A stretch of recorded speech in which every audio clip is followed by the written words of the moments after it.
Good evening, everyone, and welcome. I'm very glad that we have a joint community project and program tonight. It means a lot to us, and it's so consistent with the way that Houston works. It's a very friendly, interfaith community and the partners between organizations as well. It's always been that way, and it's one of the rich parts of being a part of the Houston community. So I'm very pleased that Rice University and Congregation Beth Israel can join together. And if we don't know each other, maybe you're just part of the Rice University program. I'm Rabbi Lyon. I'm the senior rabbi at the congregation, which is a privilege, but it's also a great privilege to welcome back Dr. Matthias Henze to join us here, because we haven't seen each other in a long time, just busy on our respective campuses doing all the things that we need to do. But tonight's program is so important to all of us, not only in the Jewish community, but well beyond it as well. Some have said that if we address anti-Semitism, we can address so many other ills that we face as a culture and as a pluralistic community in America and well beyond. So when the invitation came to us, would we host it? It was a natural yes, to say this is something that is so dear to our hearts and such a great concern for all of us, whether we're Jewish or not. This is a matter that affects all of us in the United States, and where the United States often goes, many other places follow. So I'm glad that you're here, that you've made time for tonight, and the program should be stimulating, educational, informative, and although I haven't seen the program, I'm also optimistic that it will encourage us to have the tools and some of the skills that we need to respond to the events that are going on around us in the world as well. So without further ado, I'd like Dr. Henze to come forward to introduce our scholar and our guest, and thank you again for being here.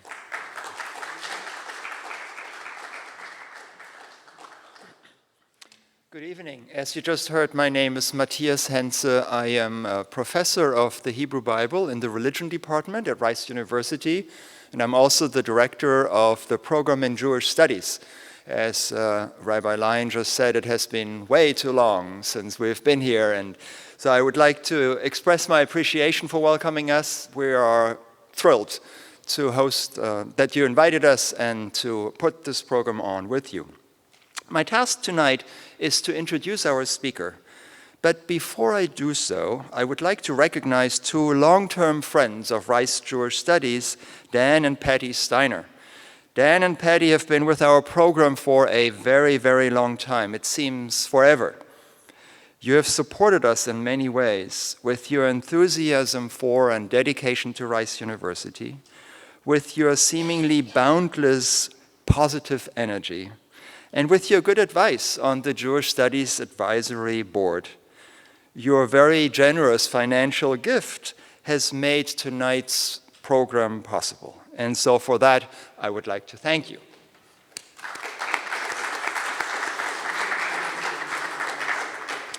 Professor Jonathan Judakin is the Spence L. Wilson Chair in the Humanities at Rhodes College in Memphis, Tennessee.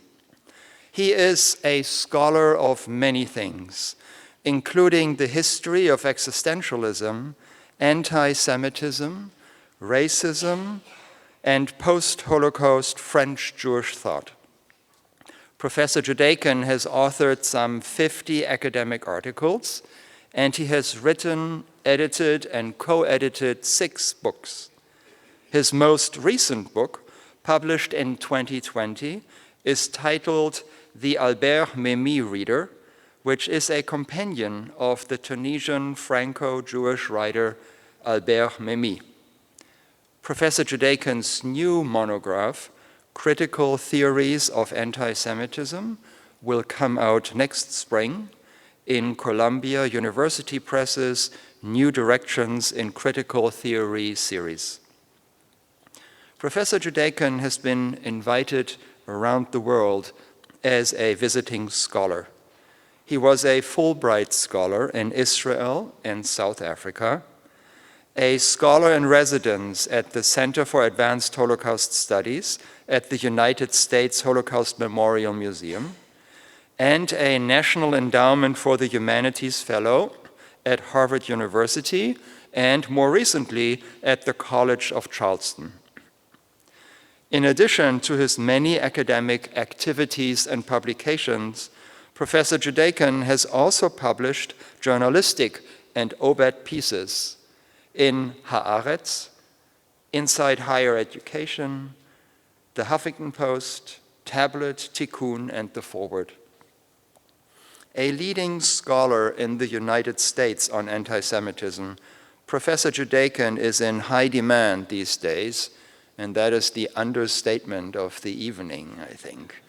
And so I was quite thrilled when I invited you to come to Houston, and you very kindly accepted our invitation.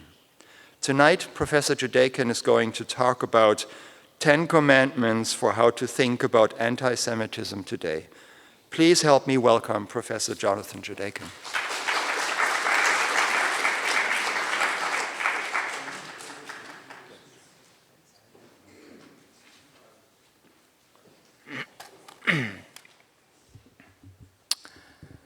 So good evening.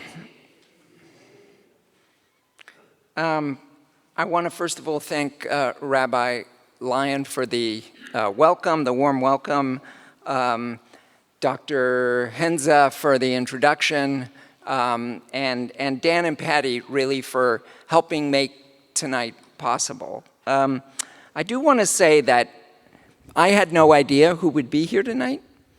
I didn't know if it would be a mixture of Rice students and members of the congregation. So some of what I'm going to be talking about may well not be pitched to this specific audience sitting here. But I think nonetheless, this is I'm going to be asking you to think otherwise than perhaps the ways in which you have been primed to think about this subject ordinarily. Let me start by saying this is not a light topic. So I want to start on a light note. Imagine that the past, the present, and the future walked into a bar. It would be tense. I start this way because the subject of contemporary anti-Semitism, or what I would prefer to call post-Holocaust Judeophobia, is a minefield. It's like walking into a bar with the past, the present, and our hopes and fears for the future. But many of the people in the bar are already drunk, and they are not thinking so clearly about the topic. My goal in this talk is to offer some clearer thinking. This is not a talk where I'm going to rehearse the problem. My assumption is that everyone sitting here tonight is already aware of the problem. All you have to do is open your newspaper, where daily we learn about assaults on individuals or Jewish institutions, about the beating of Jews in New York, about the desecration of cemeteries or Holocaust memorials, about the torching of synagogues, about threats outside of Jewish schools or threats at Jewish cultural centers. Swastikas have found their way back to walls, even dorm room doors.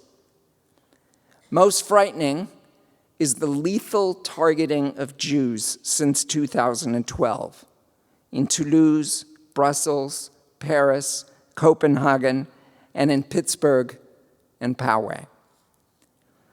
In the background of these high-profile incidents is the regular drumbeat of denigration on social media.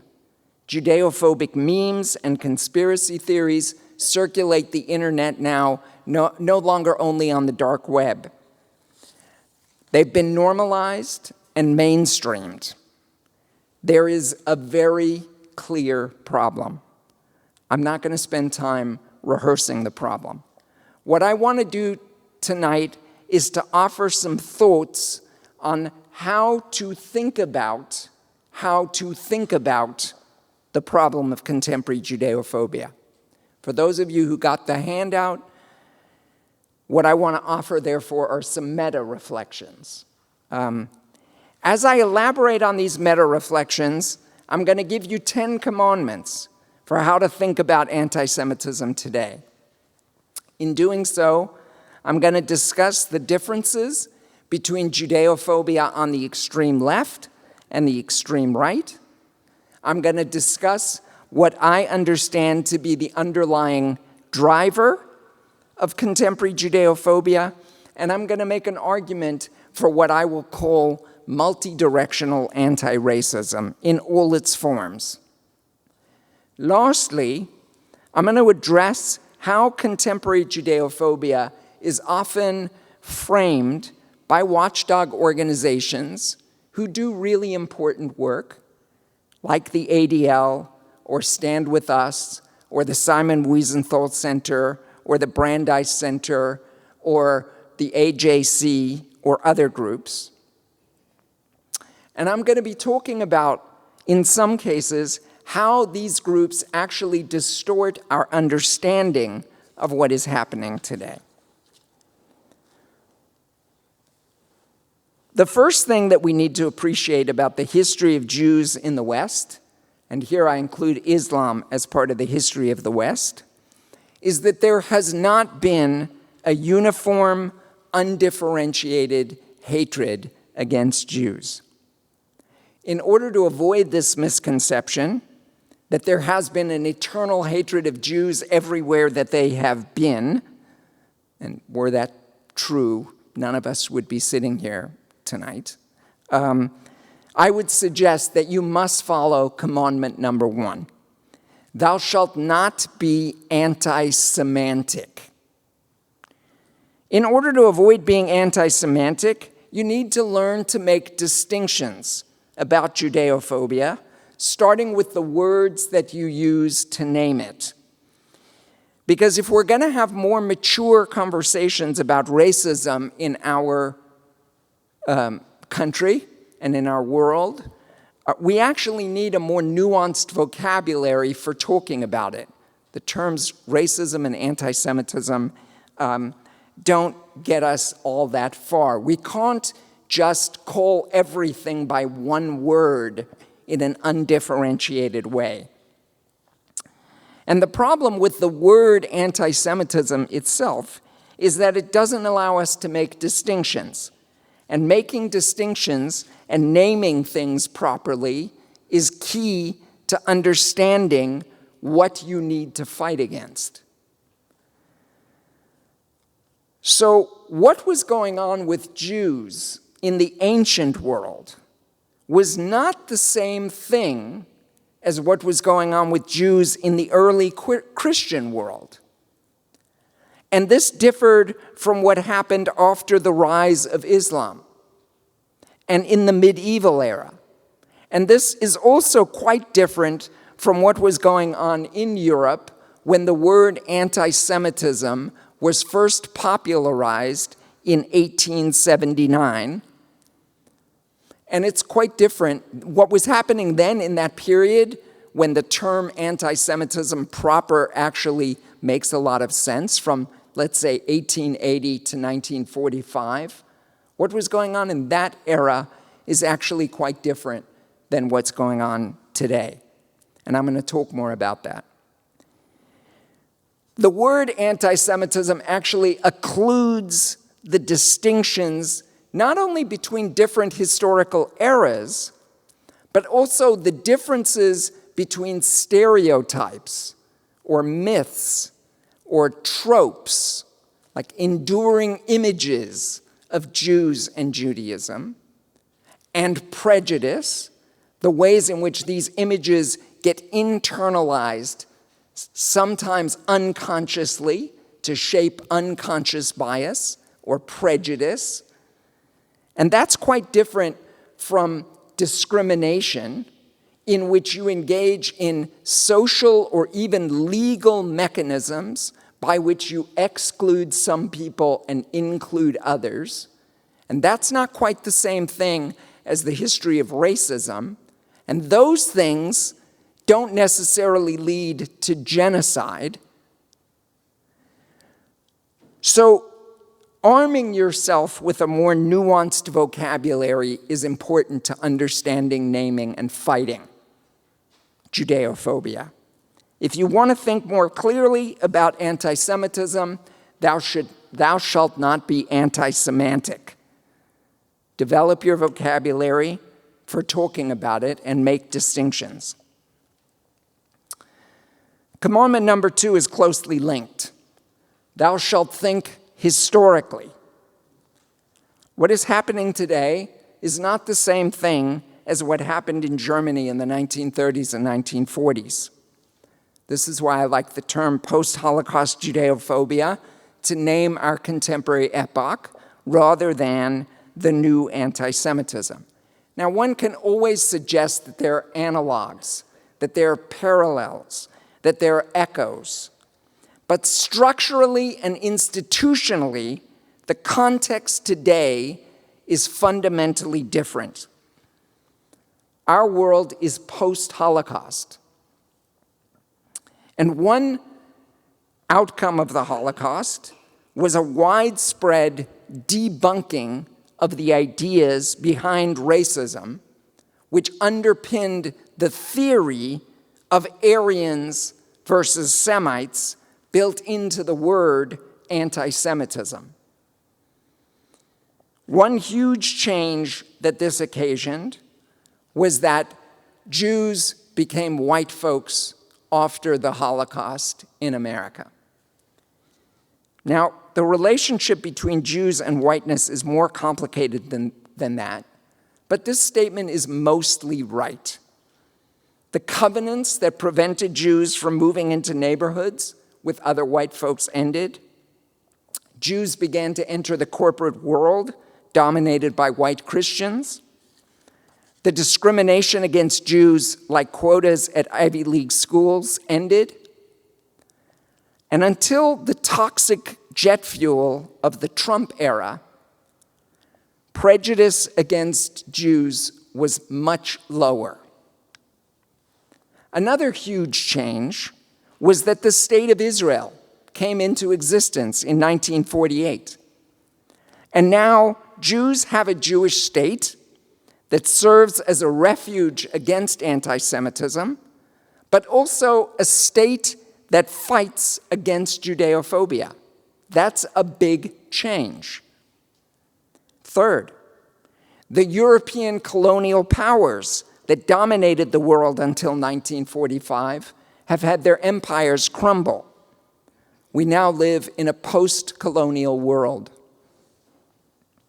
And the single biggest factor that is new is globalization and its impact on the economy and the role of new media in our society.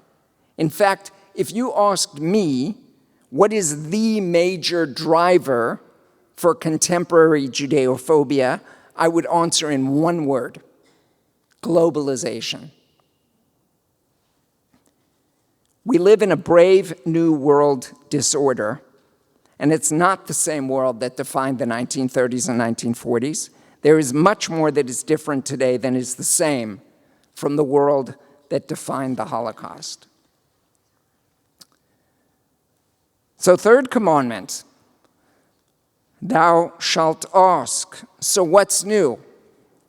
I would identify 5 main strands within post-Holocaust Judeophobia: Holocaust denial, post-Holocaust Judeophobia in the Islamic world, anti-Zionism of the extreme left, white Christian nationalism, and what I'm calling, for lack of a better placeholder, black Christian nationalism. Here I'm trying to name something that is rather inchoate behind what animates things like Kanye, if you saw the opening slide, or some black Israelite groups that have engaged in horrific violent acts of Judeophobia in the last couple of years.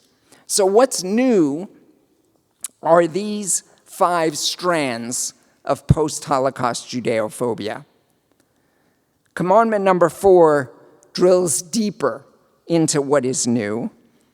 And to do so, you have to correlate social facts and social acts, which is a way of saying that you have to do what historians and sociologists and other scholars always try to do to understand Judeophobia in different contexts.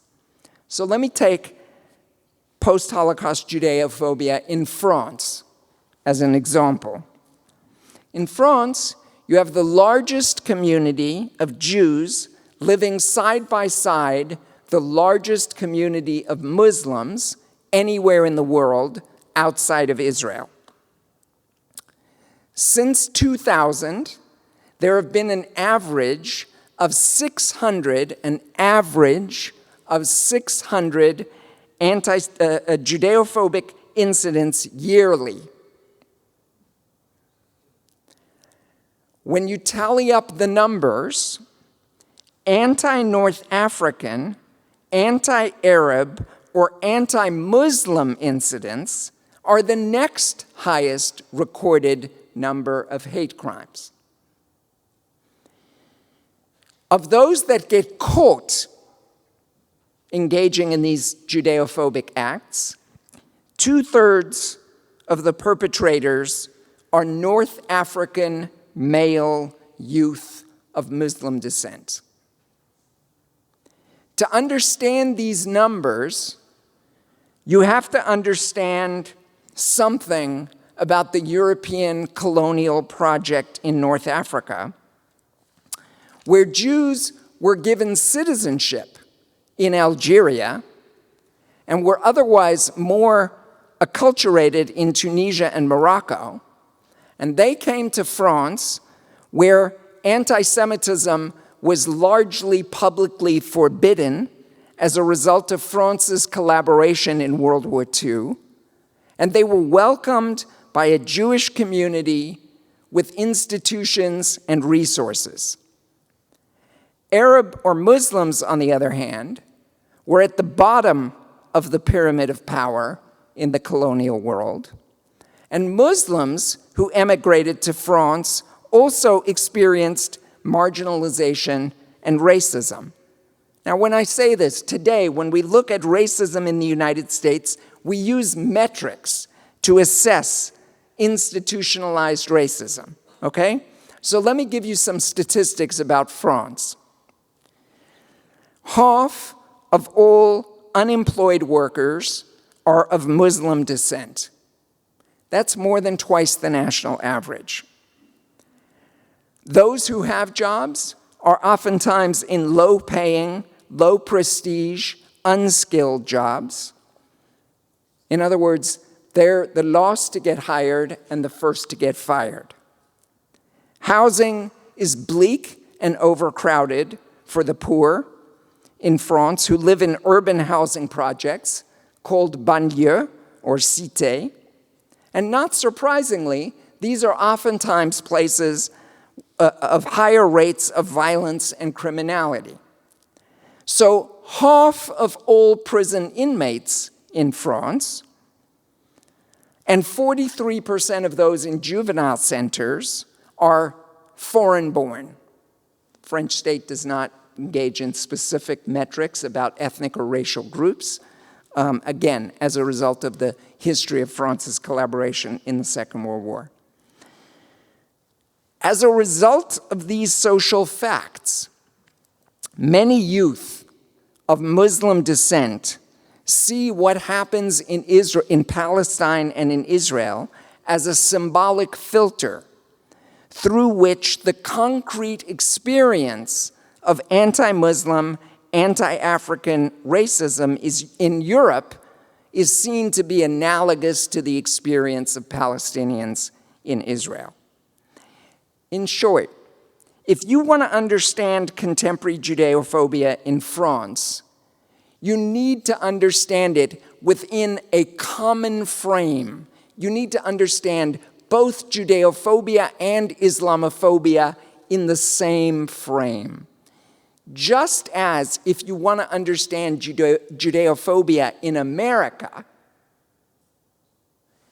and why for so long America was seen as a golden haven for Jews, You need to understand that experience within the larger frame of white supremacy in the United States.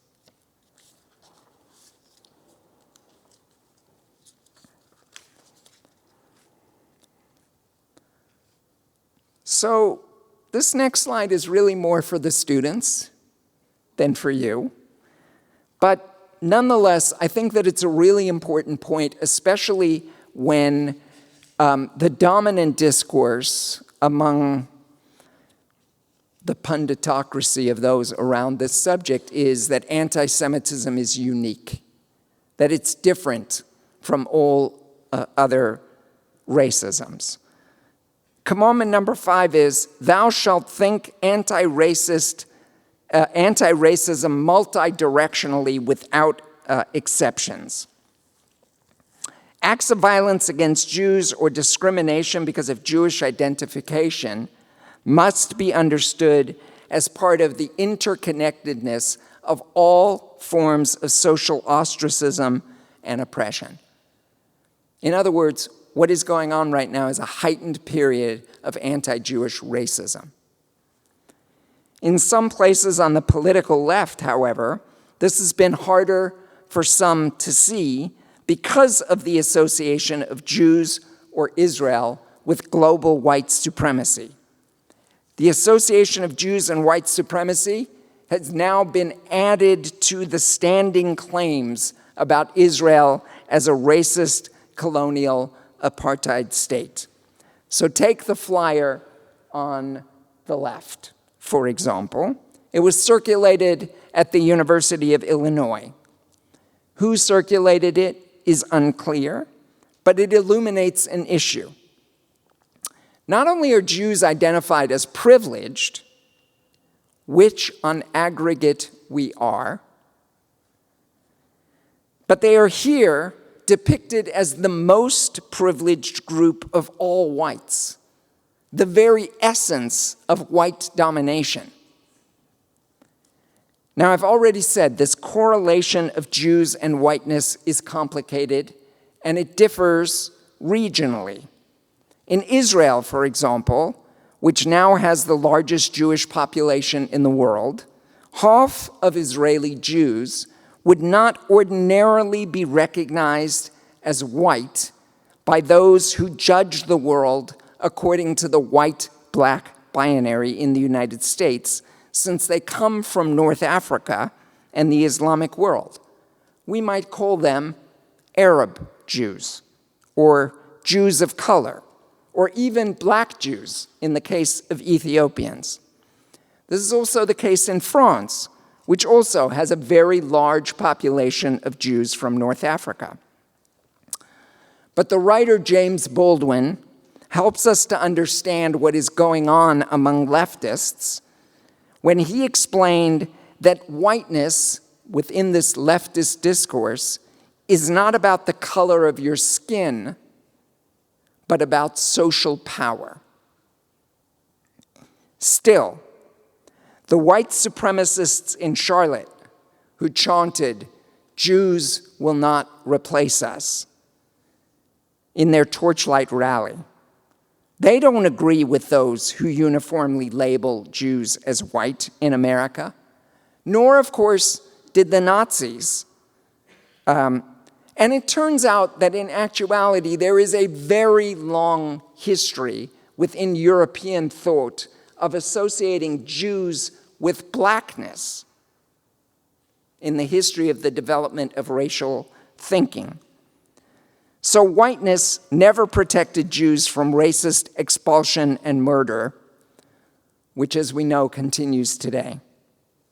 My point is, you have to avoid partial, limited intersectionality that tallies up privilege in limited kinds of ways, and most importantly, that looks at the Arab-Israeli conflict in a black-white binary, and that sees Israelis as victimizers and Palestinians as victims, Israelis as bad and Palestinians as good, in a binary logic, and on the basis of a very simplistic view of intersectionality that deems Jews or Israelis outside the bounds of anti-racist politics. In short, if you think of yourself as an anti-racist, and every single one of you should, if you think of yourself as an anti-racist, you should be opposed to anti-Black, anti-Muslim, anti-Hispanic, anti-Asian racism just as much as you are opposed to anti-Jewish racism, because they're all connected. Following from this point, commandment number 6 is, thou shalt not mirror your enemy. Just as the Israeli-Palestinian conflict cannot be reduced to a black-white binary, since it's much more complicated than that, the formula that Zionism or Israel is a white supremacist, colonial, racist, apartheid state is also simplistic, reductive. But so is the assertion that anti-Zionism equals anti-Semitism. These charges are just mirrors of one another. And one of the motors of contemporary Judeophobia is the polemics, the defining of the other side as your enemy to be combated, and the ways in which we mirror the two sides in a polarized world, just mirror one another rather than thinking in more nuanced kinds of ways about these issues. So those watchdog organizations and individuals who use these kinds of formulations as rhetorical warfare on the internet and in email messages and on Facebook pages might very well be feeding the problem rather than dampening it down. One place in which this war is playing out is over the definition of anti-Semitism. Over 20 states in the United States have taken legal action to oppose the BDS movement, boycott, divestment, and sanctions movement. Part of the ways that these laws are justified is by using the IHRA definition. The definition is on the bottom of my slide here, the International Holocaust Remembrance Association definition of anti-Semitism. There have also been discussions within the federal government to define anti-Semitism on the basis of this definition and to make certain claims about Israel illegal. Illegal to call it racist. Illegal to call it a form of apartheid. Illegal to call for boycotts against it on the basis of these claims. Scholars have written a much more careful working definition of anti-Semitism called the Jerusalem Declaration of Anti-Semitism. I'm one of the many scholars in this field who have signed on to support this definition, which explicitly problematizes the IHRA definition. Now, definitions are important starting points for thinking and for judging. But my larger point is that worrying about definitions is just another turf on which the conflict is waged, because ultimately it goes to the heart of what you can and cannot say about Israel. Ultimately, the fight against contemporary Judeophobia, I would suggest, is not a problem that can simply be defined away. But the definitions that insist upon anti-Semitism as unique, or that want to curb speech around the Israeli-Palestinian conflict, I would suggest actually make the problem worse, which is why commandment number 7 is, thou cannot define the problem away. Commandment number 8, thou shalt be weary of the glue that binds. There's no strong evidence that, as Roger Quickerman, the former president of the Representative Council of Jewish Institutions in France, put it, there is a rising red-green-brown alliance that now animates anti-Jewish hostility.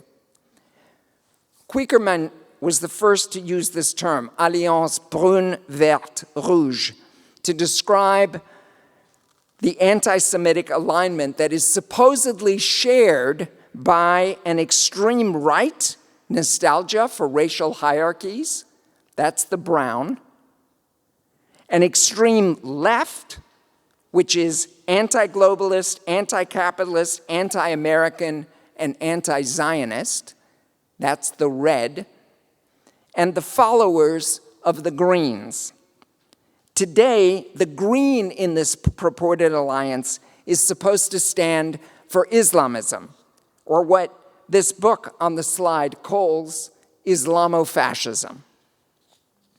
Again, I would argue that claims about this new alliance distort more than they enable us to understand. I think it's important to recognize from the data on violent crimes committed against Jews because they are Jews globally, number one, there are differences between Judeophobia on the extreme left, which is primarily ideological, and the anti-Semitism of white Christian nationalism, which is weaponized in the double sense. White Christian nationalists are primed for violence, and they have lots of guns. The extreme left does not engage in violent Judeophobic terrorism, but white Christian nationalists do. Number two, understand that Islamism, especially militant jihadism, is a political movement of the right, not the left, which is why some refer to it as Islamofascism. Fascism was a movement of the right. It is built on fundamentalist and on a fundamentalist Islamic base, just as the hard right globally is built on a fundamentalist Christian basis.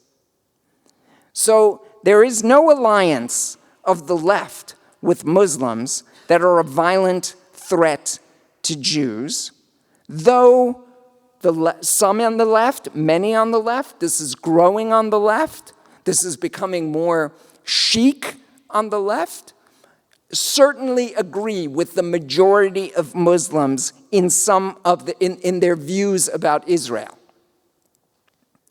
Where the left aligns with Muslims, in places like France, for example, it is generally to combat the discrimination Muslims face, and addressing that discrimination is actually part of the anti-racist solution that we need in order to dampen down post-Holocaust Judeophobia.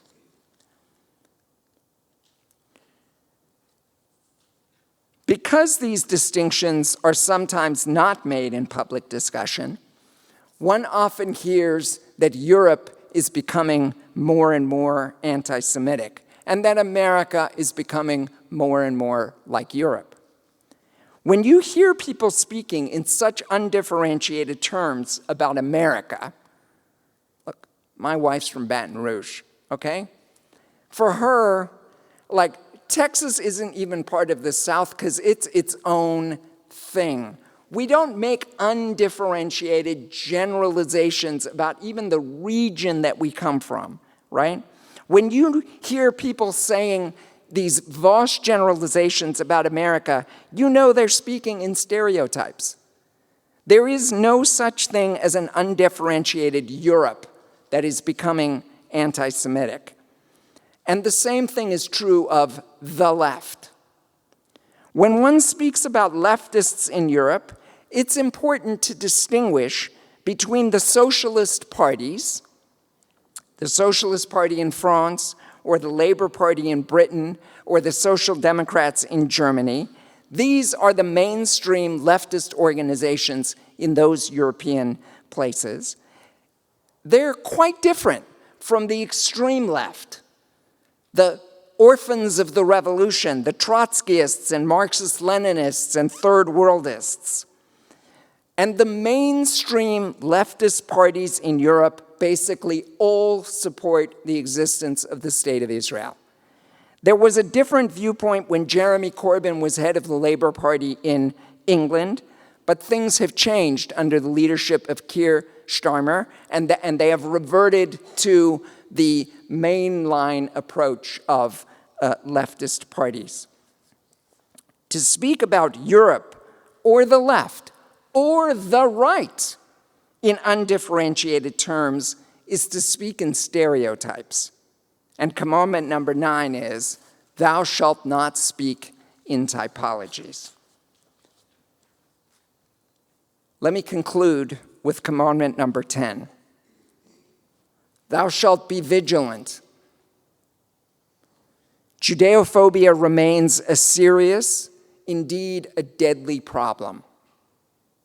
But avoid alarmism. We're not in the 1930s today.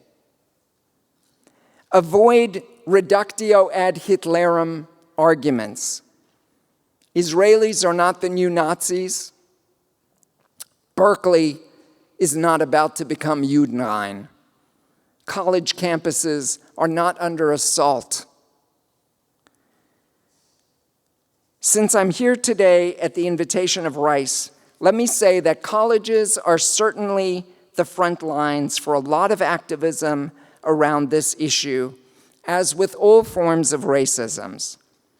But colleges also arm students to think critically about these issues, and they provide students with analytic tools for assessing them, or so they should.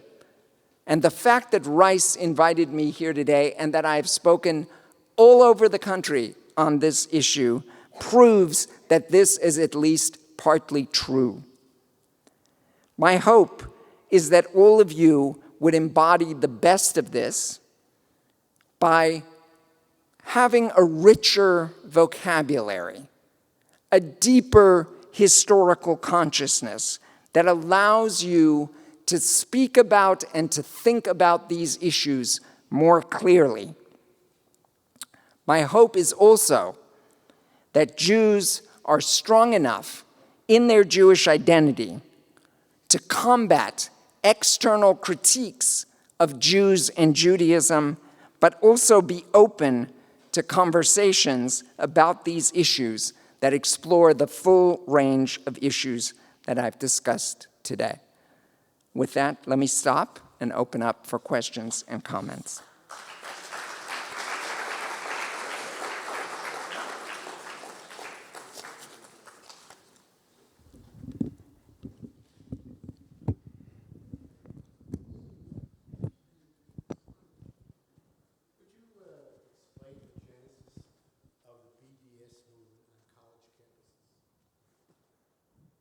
So BDS doesn't begin on college campuses at all. It depends on sort of where you end up tracking the origins of BDS to. For some people who want to insist that BDS is actually is like inherently anti-Semitic, the place that they trace it to is the UN Conference Against Racism in South Africa, a conference that itself became symptomatic of a vicious form of anti-Zionism that clearly became anti-Semitism, okay?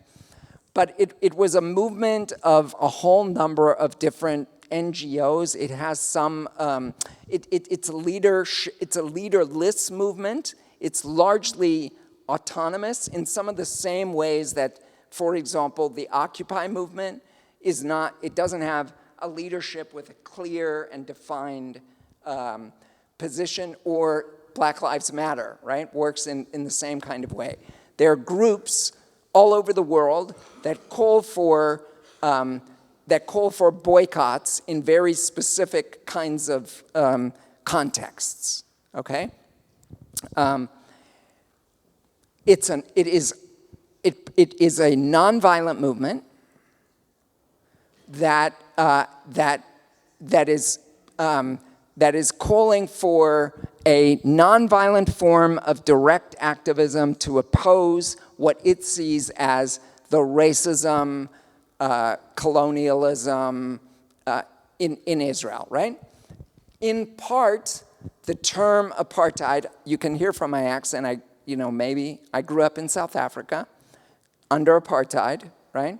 In part, the analogy to South Africa is important to the movement because there was a successful boycott movement against the apartheid regime in South Africa.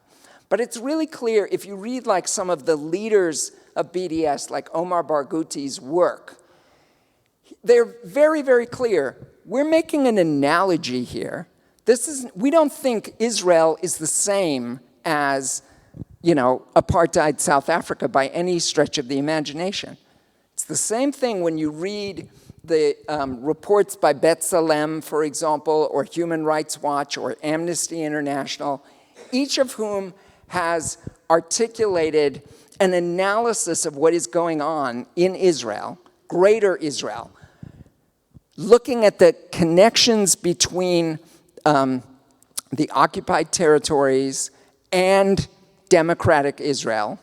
Permit me that, because one is a military occupation, the other is a democratic with different rules, right? Looking at the connections between that and effectively making the argument that as a whole, there are a series of policies that ultimately end up supporting a form of superiority that is connected to Jewish identity over and against a group that is made systemically inferior and oppressed, right? So I'll give you one example. I had a conversation with a student of mine over lunch at Rhodes 10 days ago. We have a program that goes to Caesarea, led by a colleague of mine who's a classicist, in which they're engaging in an archaeological dig at Caesarea. Amazing experience for students, right? The student who's working with me as a researcher on a source text on the history of Judeophobia, she's going on that program this summer. So this student of mine, wonderful student, very smart, asked me, she's the head of Amnesty International on my campus, and she said, we've heard about this program in Israel, and we've considered whether or not we should call for a boycott of that program, right? And we spent a fair bit of the rest of lunch basically saying, let me explain to you why that is incredibly dumb, because academic boycotts are just about the stupidest thing imaginable, since what you're doing is effectively targeting the people who tend to be the most reflective and insightful and actually agree with your own critique of Israel. It's a completely different thing if what you're calling for is a boycott of products that are made in the occupied territories, for example, right? So my point in giving you that sort of long-winded answer is different people trace the origins of BDS to different things. If you wanted to start with when it was founded in 2005, I believe, and the ways in which it spread, that's one thing, right? How you understand what the ideological layers that are built into that is much more complicated. And here's, so there are ways in which, in some cases within the movement, there are people who are speaking out of their mouth on one side saying nonviolent, critique of Israel because of certain kinds of policies, but we know that these same people are involved in forms of activism that are much more problematic than that, right?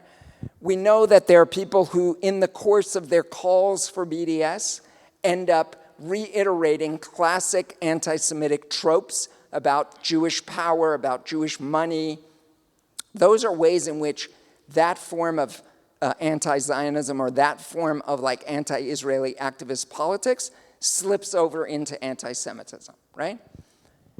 But if you think that what is going on in Israel now is a problem, and like Abe Foxman thinks it's a problem, okay?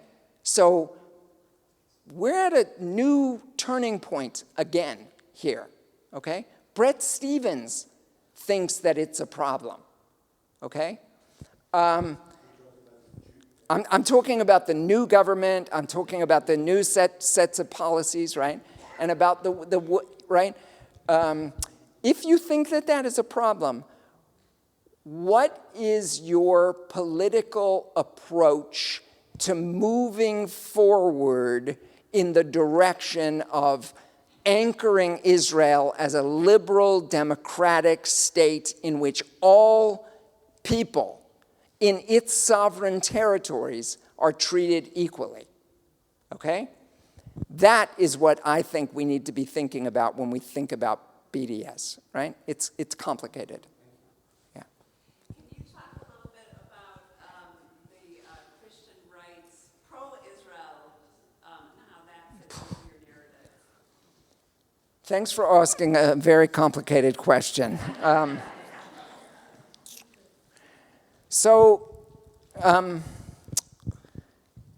Christian right and Christian Zionism, more generally, is really, really complicated because in a whole number of different ways, especially in Europe, but I think in the United States post 9/11 as well, what has fed and fueled what I call white Christian nationalism, it's really important to understand all three of those components that make it up, is the history of Islamophobia.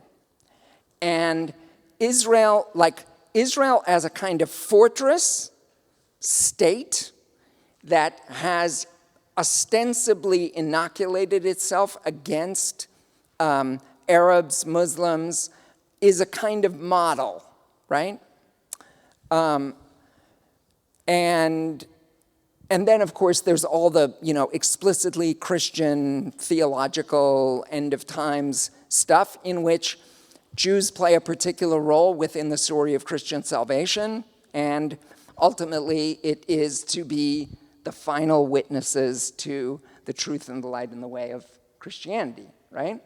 So my point is, any way you end up slicing that story, it's a big problem for Jews, right? And that while there are other groups that are in the crosshairs of white Christian nationalists, especially in the United States, in which any form of there's a kind of a philo-Semitism as opposed to an anti-Semitism. But if you look at the code that they speak, if you look at the dog whistles, and you understand something about the history of where these conspiracy theories come from, make no mistake about it. Like, Jews may not be in the crosshairs now, but we are in line to be targets of an agenda that is not necessarily the agenda that I think Jews ought to be standing for in accord with the values that I hold, right, as an observant Jew. So hopefully that goes a little bit of the way towards answering your question. When it comes to the context of Israel today, for example, what a lot of people are saying very explicitly about shifts within the Supreme Court are that this is straight out of the playbook of white Christian nationalism as it played out in Poland, in Hungary, right? And actually in Turkey.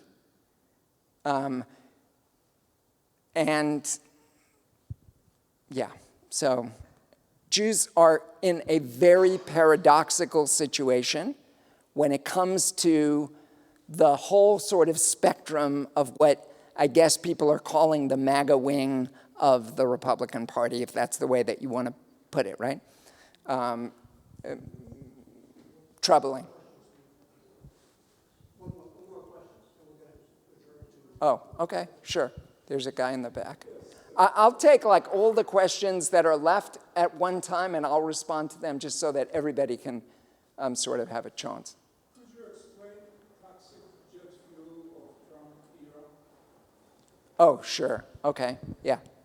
So I enjoyed the presentation, and I understand the intellectual nature of this, but how does it play for those of us who, when we come to this place, this sacred place, have to be looked at by the guys from HPD with the guns?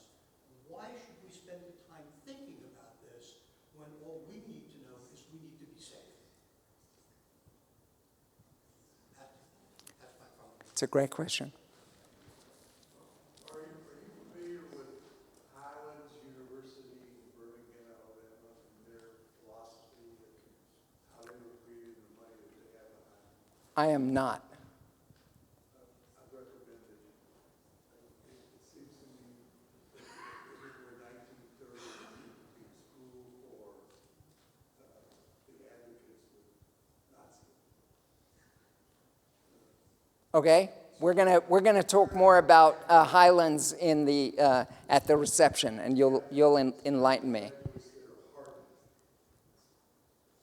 Yeah, I'm not surprised to hear that there are actually schools for the indoctrination of this authoritarian populist ideology that's been kind of percolating for a while. Any other questions? Okay, so hopefully I'll remember both of them. Sure, the toxic jet fuel of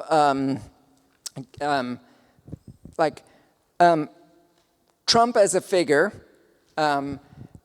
helped in all kinds of ways to legitimize and mainstream ideas that were largely propagated on the extreme right in places like Breitbart and a whole number of other fora. He explicitly used a series of anti-Jewish tropes. For example, in his Lost poster associating Hillary with money, he constantly has brought up over and over again a whole series of classic anti-Jewish tropes. So if you want to call out Ilhan Omar for saying things like, it's all about the Benjamins, and you should, you've got to call out Trump and DeSantis speaking in veiled and coded terms, and everyone else on the right as well. In other words, it's really important that you call this stuff out in your family, on your party ticket, on your side of the aisle, if you are actually interested in dampening down the problem, okay? So one thing that I worry about a lot is that people aren't that interested in dampening down the problem. Like, they're fueled by it in all kinds of ways because it supports their identity or it supports their political agenda. And what I have been saying is, you ought to be a committed anti-racist because anti-Hispanic racism, anti-Asian racism, anti-Black racism ends up having implications for Jews. We should be committed to that struggle on selfish grounds, right? The other question was, just remind me. Right. Right.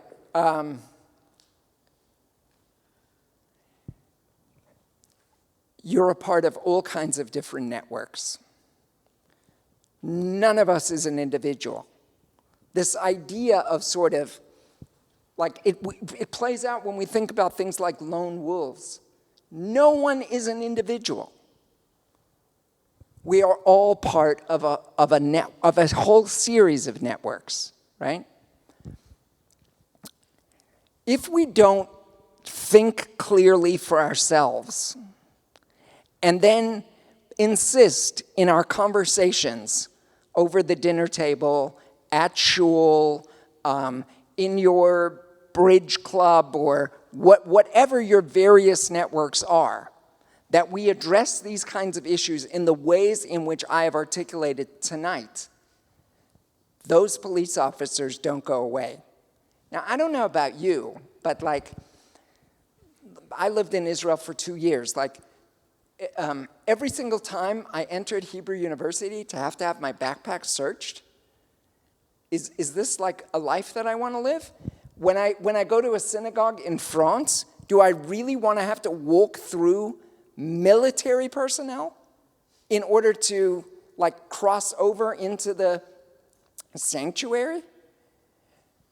Does it make you feel good that today in America it's really important that you have an armed guard at every single program that you do and at every single Shabbat? Like, how do we move from this completely legitimate fear and anxiety and worry, right? I mean, I live in the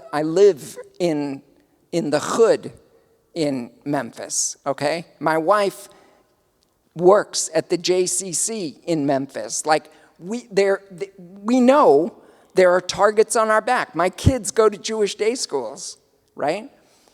I don't want to live in a world in which I need to be protected by the police, in which it's about creating a kind of fortress around myself and those who I want to protect, right?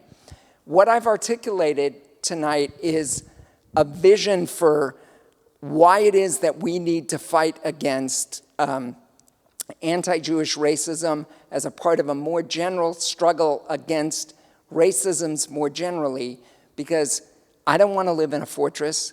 I don't think that you want to live in a fortress, and it makes me deeply sad that in actuality we are moving into a world in which people are built, like those of us who are fortunate enough, privileged enough to be able to build fortresses around ourselves, are walling ourselves in and walling other people out in a world that is becoming more and more unequal, more and more unjust.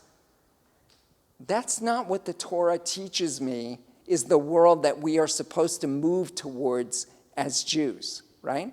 So what I'm talking about is a version of what Tikkun Olam looks like, because as Jews, we want to move away from slavery and towards a promised land where something quite different than the ways in which the world looks now is offered. That's the vision I go to hear at synagogue every day.